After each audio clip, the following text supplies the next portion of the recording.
आज की क्लास में आप सभी का बहुत बहुत स्वागत है। आइए देखते हैं आज का प्रैक्टिस सेट जो आधारित है आपका हिंदी साहित्य का दूसरा इतिहास बच्चन सिंह पर। देखते हैं पहला क्वेश्चन इसमें क्या है। पहला है इसमें हित हरिवंश ने किस संप्रदाय की स्थापना की। पहला है द्वैताद्वैत संप्रदाय, दूसरा है राधा वल्लभ संप्रदाय, तीसरा है सखी संप्रदाय, चौथा है आपका द्वैत संप्रदाय। इसमें राइट आंसर क्या होगा आपको बताना है। इसमें आपका राइट आंसर हो जाता है ऑप्शन नंबर 2, राधा वल्लभ संप्रदाय। जो इस वीडियो को शेयर नहीं किए हैं वो शेयर कर दें अपने सभी साथी मित्रों को। जो सब्सक्राइब नहीं किए हैं वो सब्सक्राइब कर दें। आगे देखते हैं क्वेश्चन नंबर 2, हरिस्वामी ने किस संप्रदाय की स्थापना की। पहला है गौड़ीय संप्रदाय, दूसरा है निम्बार्क संप्रदाय, तीसरा है श्री संप्रदाय और चौथा है आपका सखी संप्रदाय। इसमें राइट आंसर क्या होगा। इसमें आपका राइट आंसर हो जाता है ऑप्शन नंबर 4, सखी संप्रदाय। हरिस्वामी ने सखी संप्रदाय की स्थापना की। आगे देखते हैं क्वेश्चन नंबर 3 है, चतुः संप्रदाय के अंतर्गत कौन कौन आते हैं। पहला है आपका रामानुजाचार्य आते हैं, दूसरा है निम्बार्काचार्य, तीसरा है विष्णु स्वामी, चौथा है माधवाचार्य, पांचवा है उपयुक्त सभी। इसमें से बताना है राइट आंसर कौन सा है। चतुः संप्रदाय में कौन कौन शामिल है या इसमें से कौन सा आंसर राइट है बताना है आप सबको। यहाँ पर आपका राइट आंसर हो जाता है उपयुक्त सभी। देखिए चतुः संप्रदाय में रामानुज भी शामिल है और निम्बार्काचार्य भी शामिल है। इसमें तीसरा है विष्णु स्वामी, ये भी शामिल है और माधवाचार्य भी शामिल हैं। आप लोग इसको अपने नोटबुक में नोट करते हुए चलिए। एक एक प्रश्न आपका ये बड़ा ही महत्वपूर्ण है। हिंदी साहित्य का दूसरा इतिहास से ही ये सारे क्वेश्चन आपको देखने को मिलेंगे। देखते हैं क्वेश्चन नंबर 4 क्या है। ध्रुवदास के गुरु कौन थे बताना है। इसमें स्वामी हरिदास, दूसरा है हित हरिवंश, तीसरा है कुंभनदास और चौथा है गोविंद स्वामी। इसमें आपका राइट आंसर क्या होगा कि ध्रुवदास के गुरु का नाम क्या है, इसमें बताना है। इसमें आपका राइट आंसर हो जाता है हित हरिवंश। ध्रुवदास के गुरु का नाम हित हरिवंश है। आगे देखते हैं क्वेश्चन नंबर 5, किसका संबंध पिता पुत्र का है बताना है। इसमें पहला है इसमें कृष्णदास परमानंददास, दूसरा है परमानंददास कुंभनदास और तीसरा है इसमें नंददास चतुर्भुजदास, चौथा इसमें चतुर्भुजदास और कुंभनदास। देखिए इसमें पिता पुत्र का संबंध बताना है कि इसमें राइट आंसर क्या होगा। इसमें आपका राइट आंसर हो जाता है ऑप्शन नंबर 4, चतुर्भुजदास और कुंभनदास का संबंध जो है पिता पुत्र का है। आगे देखते हैं क्वेश्चन नंबर 6, हित हरिवंश संप्रदाय का अन्य नाम क्या है बताना है। रुद्र संप्रदाय है, दूसरा है सखी संप्रदाय है, तीसरा है द्वैत संप्रदाय है और चौथा है द्वैताद्वैत संप्रदाय है। आपके लिए एक एक क्वेश्चन जो है बहुत ही महत्वपूर्ण साबित होने वाले हैं आपके आने वाले परीक्षा में। देखते हैं इसमें राइट आंसर क्या होता है। ऑप्शन नंबर इसमें हो जाता है 2, सखी संप्रदाय। हित हरिवंश संप्रदाय का अन्य नाम सखी संप्रदाय है। आगे देखते हैं आपका क्वेश्चन नंबर 7। क्वेश्चन नंबर 7 में है, सिद्धांत के पद और केलीमाला किसकी रचना है बताना है। इसमें आपका पहला ऑप्शन है रामानुज, दूसरा है स्वामी हरिदास, तीसरा है विष्णु स्वामी और चौथा है आपका हित हरि वंश। इसमें राइट आंसर क्या होगा बताना है आपको। राइट आंसर यहाँ पर आपका राइट आंसर हो जाता है ऑप्शन नंबर 2 स्वामी हरिदास। इस सिद्धांत के पद और केली माला जो रचना है ये आपका है स्वामी हरिदास की। आगे देखते हैं क्वेश्चन नंबर 8। गौड़ीय संप्रदाय के कवियों में कौन शामिल नहीं है बताना है। पहला है सूरदास, दूसरा है मनमोहन, तीसरा है गदाधर भट्ट और चौथा है आपका हरिदेव व्यास। इसमें राइट आंसर क्या होगा बताना है आप सबको। इसमें आपका राइट आंसर हो जाता है ऑप्शन नंबर 4 हरिदेव व्यास। ये आपके गौड़ीय संप्रदाय में शामिल नहीं है। सूरदास जी आपके गौड़ीय संप्रदाय से संबंधित है, मनमोहन भी हैं और गदाधर भट्ट भी हैं। आगे देखते हैं क्वेश्चन नंबर 9 क्या कह रहा है। क्वेश्चन नंबर 9 में है रसखान किस संप्रदाय में दीक्षित हुए थे। देखिए बड़ा ही महत्वपूर्ण क्वेश्चन है, आप लोग नोटबुक में अपने नोट करते हुए और याद करते हुए ध्यान से समझते हुए देखते हुए चलिए।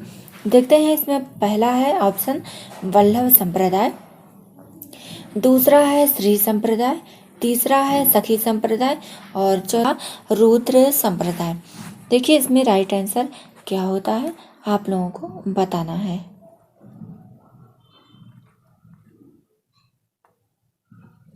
इसमें आपका राइट आंसर हो जाता है वल्लभ संप्रदाय। इस वीडियो को आप लोग सब्सक्राइब कर दीजिए। चलिए देखते हैं क्वेश्चन नंबर 10। मीराबाई का जन्म स्थान है बताना है धौसा, दूसरा है इलाहाबाद, तीसरा है अहमदाबाद और चौथा है कुर्की।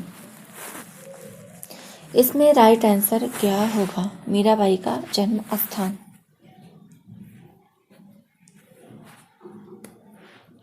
यहाँ पर राइट आंसर हो जाता है मीराबाई का जन्म स्थान है कुर्की। आप लोग नोट करते हुए चलिए। क्वेश्चन नंबर 11 देखते हैं मेड़तिया शाखा का प्रवर्तक कौन है। पहला है विक्रम सिंह, दूसरा है राणा सांगा, तीसरा है श्रीभट्ट और चौथा है राव दूधा। इसमें बताना है राइट आंसर क्या होगा।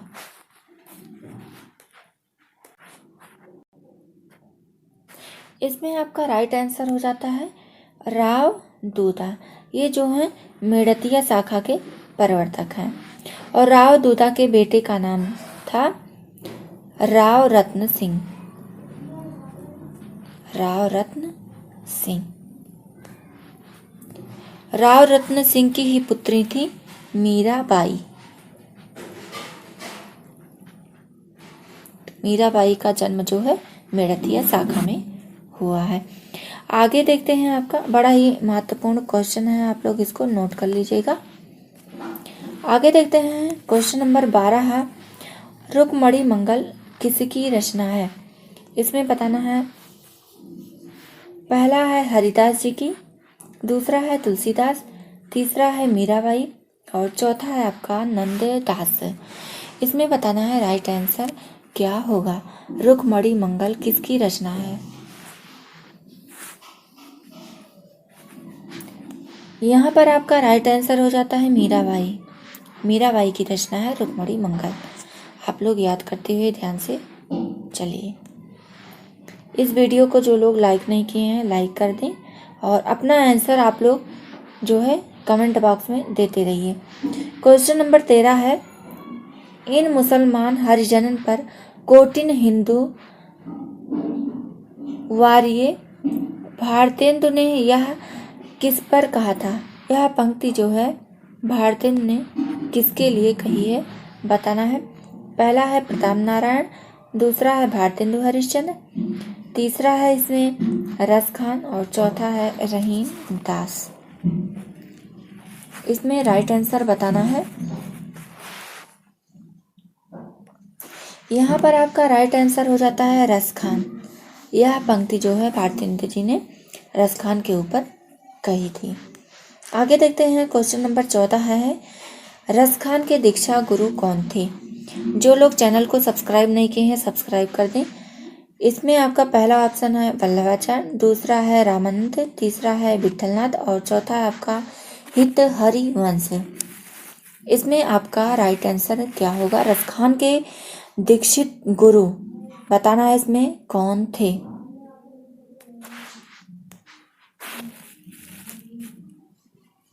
इसमें आपका राइट आंसर हो जाता है विठलनाथ। विठलनाथ जो थे उन्होंने रसखान को दीक्षा दी थी, इसलिए ये इनके दीक्षित गुरु हुए। आगे देखते हैं क्वेश्चन नंबर 15 प्रेम वाटिका का रचना काल क्या है। बड़ा ही महत्वपूर्ण ये प्रश्न है, तो आप लोग इसको नोट करते हुए आगे बढ़िएगा। इसमें है आपका संवत 1671 है, दूसरा है संवत 1672, तीसरा है संवत 1973, चौथा है आपका संवत 1572। इसमें राइट आंसर क्या होगा आप सबको बताना है। प्रेम वाटिका का रचना काल, इसमें हो जाता है आपका राइट आंसर ऑप्शन नंबर 1 संवत 1671 है। आप लोग ध्यान से याद करते हुए आगे बढ़िएगा। देखते हैं क्वेश्चन नंबर 16 क्या कह रहा है। कह रहा है दान लीला किसकी रचना है, बताना है। बड़ा ही महत्वपूर्ण प्रश्न है। पहला है रहीमदास, दूसरा है मीराबाई, तीसरा है कबीरदास और चौथा है आपका रसखान। यहाँ बताना है दान लीला किसकी रचना है। देखिए दान लीला इसमें किसकी रचना है आप लोग कमेंट करके भी बताइएगा। और यहाँ पर हो जाता है आपका right answer option number 4 Raskhan की है। एक रचनाकार और हैं, उनकी रचना भी दान लीला है, तो आप लोग बताइएगा कि कौन है। ठीक,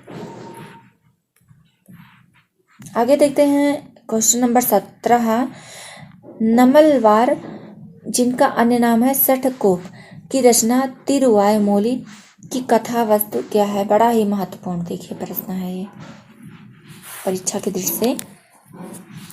इसमें कथा वस्तु बताना है कि किस पर आधारित है। इसकी कथा क्या है।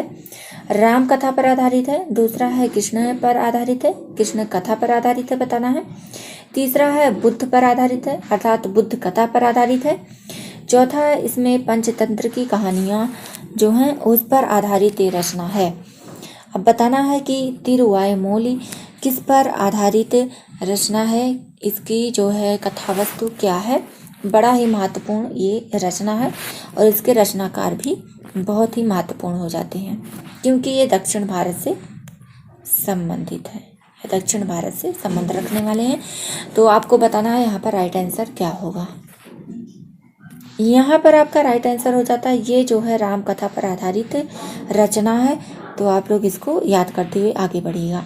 हिंदी साहित्य का दूसरा इतिहास से एक प्रश्न जो बहुत ही महत्वपूर्ण है, मैंने उनको चुन चुन कर इस प्रैक्टिस सेट में रखा है, तो आप लोग इसको नोट कीजिए, याद कीजिए, पढ़िए। क्वेश्चन नंबर 18 है रामायण जो कि मराठी में है किसकी रचना है, बताना है। ये बड़ा महत्वपूर्ण क्वेश्चन है, ये भी एक क्वेश्चन महत्वपूर्ण है आपके लिए। आप सारे क्वेश्चनों को नोटबुक में अपने उतारते चलिए। पहला है अग्रदास, दूसरा है आंडाल, तीसरा है वीणाबाई देशपांडे और चौथा है ईश्वर चंद्र। इसमें बताना है इसमें राइट आंसर क्या होगा। रामायण जो है मराठी में लिखी गई है रचना, यह किसकी है। यहाँ पर हो जाता है आपका वीणाबाई देशपांडे।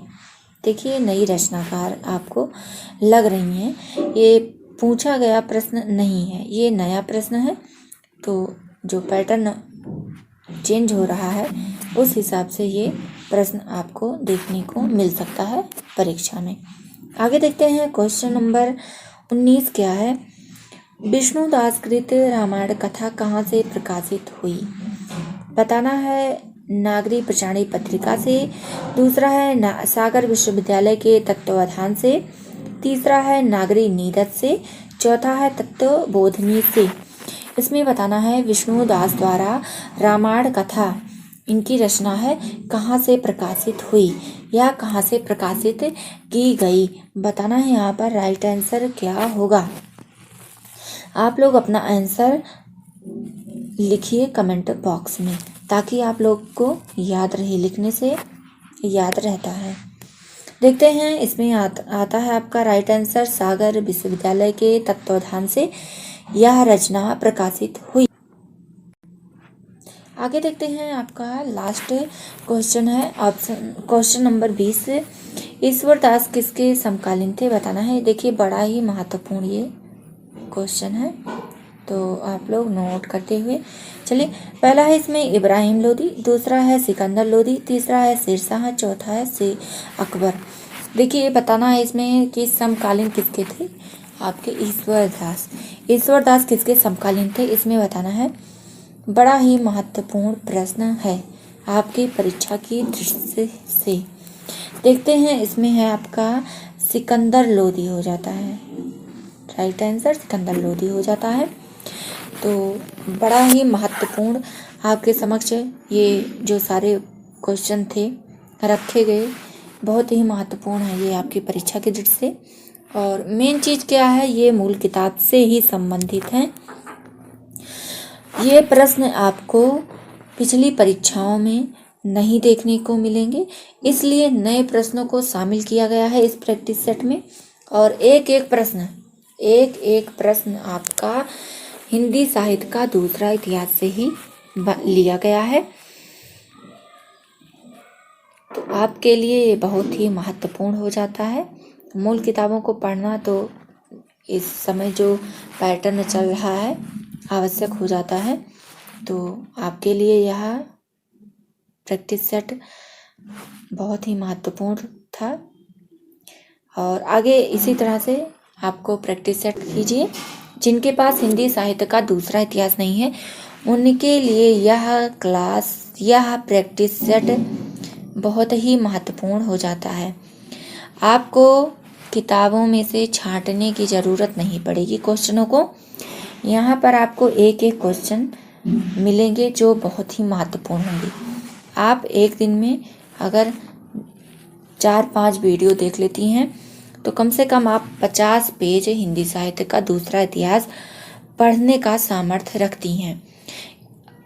अगर ये देखा जाए कि किताब पढ़ लिया जाए एक दिन में 100 पेज 150 पेज, तो ये मुश्किल हो जाता है थोड़ा उन लोगों के लिए जो गृहिणियाँ हैं, हाउस वाइफ हैं। तो इसलिए यह परीक्षा की दृष्टि से आपके लिए प्रैक्टिस सेट बहुत ही महत्वपूर्ण है। आप लोग इसको देखिए और इससे नोट भी बनाइए। मैंने जो है इसी से प्रैक्टिस सेट कराया है हिंदी साहित्य का दूसरा इतिहास से ही। तो आप लोग पढ़िए। इस वीडियो को अपने सभी साथी मित्रों को भी शेयर कीजिए। जो लोग सब्सक्राइब नहीं किए हैं चैनल को सब्सक्राइब करें। और अगर आपको ये इसका लिंक देखना है बच्चन सिंह का पूरा प्रैक्टिस सेट कराया जा रहा है, आपको पहले पेज से ही प्रैक्टिस सेट देखने को मिलेगा बच्चन सिंह के बुक से, हिंदी साहित्य का दूसरा इतिहास से। तो उसका लिंक जो है आपको डिस्क्रिप्शन बॉक्स में मिल जाएगा, तो वहाँ पर आप जाकर चेक कर सकते हैं और अपना प्रैक्टिस सेट दीजिए, अपना आकलन कीजिए। तो आज की क्लास बस यहीं तक, मिलते हैं अगली नई क्लास में।